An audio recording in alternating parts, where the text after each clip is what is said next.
Do you remember when we were there and there was in a fucking hotel? We thought there was a hotel fire. Yes, with Diaz. Yeah. And we got all the way down the end. We're trying to figure out where Diaz was. And Diaz popped out of the elevator. They told us very clearly, don't take the elevator. Don't take the elevator. Yeah. Joey took the elevator. Yeah. What do you think of my fucking mama? Yeah. Yeah. Took the elevator like a doctor. Yeah. You're like, what are you doing? Yeah. Like, shut the fuck up, Tom Segura. Okay. Yeah. San Francisco. They ruined that city. That city's never coming back. He shared a cigarette with me outside of Cobb's, and he's like, let me see that cigarette. I was like, oh, okay, and I gave it to him. Then he passed it back, and then I gave it to him again. And then I go like this. He goes, "What are you, a fag? Go buy a pack of cigarettes." And I was like, okay. It's mine. Go buy him back. Yeah, I was like, all right, Oh, that's hilarious. okay. Thanks, dude. That's a fucking original human being. Yeah. I want to get him to move here. I know. You think you can? It's going to be tricky. He's like the king of New Jersey. I went places with him. Everywhere Yeah. he goes, like, it's Joey. Yeah. Joey's here. Remember the video I sent you of him walking out on stage at my show in Jersey? Yeah, that's amazing. That was at the Performing Arts Center in Newark. And he hadn't been on stage in, I think, 18 months, he said. Yeah. And he just walked out. They went nuts. They went nuts. I should share that video. It was really, really cool. And then he came back. He goes, I'm having a fucking panic attack. He sat, because he was like so worked up. He sat down and was like, But you got him back in. Yeah, he's in now. I did that arena in Atlantic City with him. How was it? It was great. We did 2 nights. The first night, you could tell like he hadn't been done a show remotely like that. He had done like 100 seaters. He'd done like, some little comedy clubs. And so he was like a little, just kind of getting his feet back in the game. But the next night he fucking destroyed. Saturday night he destroyed. It was wild. That's awesome. Yeah, it was wild to see. He's a fun guy to watch do that stuff. He's the best. When he's on, I've never seen anybody funnier. Yeah. I've seen a lot of funny people. I've seen better writers. I've seen, great joke crafters and craftsmen, but nobody's funnier than Joey. Agreed. Also, like at a dinner table, there's just like, he's the king. Yeah, it's just like, we get the check. We gotta go. It's yeah. He puts on a show.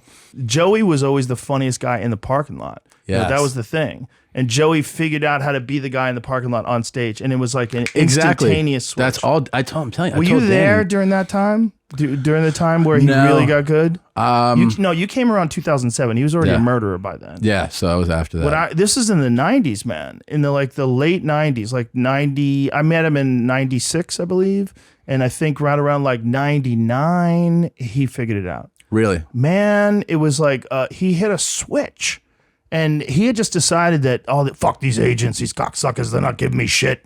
And he was always trying to audition for a television show. He always wanted to like not be too offensive when he was on stage because he thought maybe he'd get cast in something. And then he just fucked these people. And he went on stage. I mean, it was almost like it was like one night. Yeah. He went on stage one night and talked to the people in the audience the way he talks to us in the back parking lot. And then it just... And that was it. That was it. And I'm telling you, man, it was like he hit a switch. Yeah, there's people you see. I mean, I'm so glad that he figured that out because I mean, I've told the story before, but when one of the first times I toured with you, we were backstage and like you would bring like 3 of us to open for you. And we open and we're just sitting around and he was like, so where's Christine this weekend? I go, oh, Christina? She's in Nashville. And he was like, Nashville. 1987, and he just starts telling this story. All he had to hear was the city, or it was Knoxville.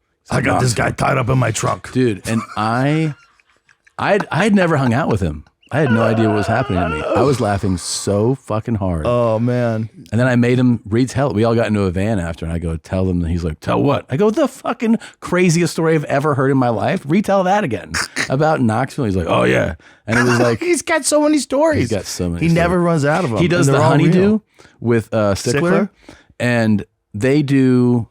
And like most people go on that show and they go like, "Here's my story." Joey has so many stories that they have it's a series and it's by years. He's like, they've done like 8 episodes. He's like, all right, we're in 1992. And he'll do like 1992 for 2 hours with Ryan. And then he was like, when we come back, 93, it was a good year. That's how they do it. It's so good. And it's Joey being Joey telling all these wild stories. Yeah, you can't make a guy like that. Like they exist so rarely. He was, and some people know the story, but some people don't. He was the reason why I took 2 people on the road with me.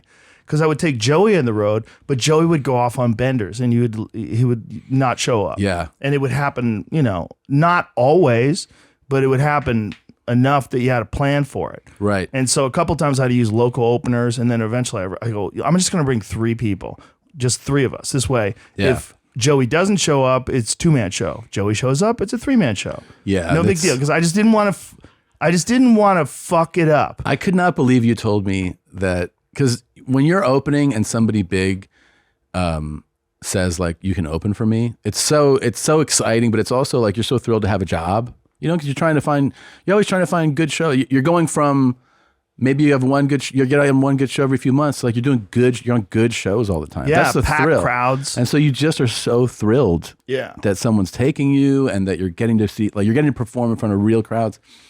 And that you told me, you go, one time Joey just called, I was like, where are you? He's like, it's Sunday, I went home. And you're like, dude, we have a show tonight. He goes, I don't do Sunday shows. Yes. And I'm like, to be an opener and be like, tell somebody like, yeah, I don't do that. Joey knew I loved him unconditionally. Yeah. And he knew he was troubled, Yeah. And he knew I loved him no matter what. That was so funny.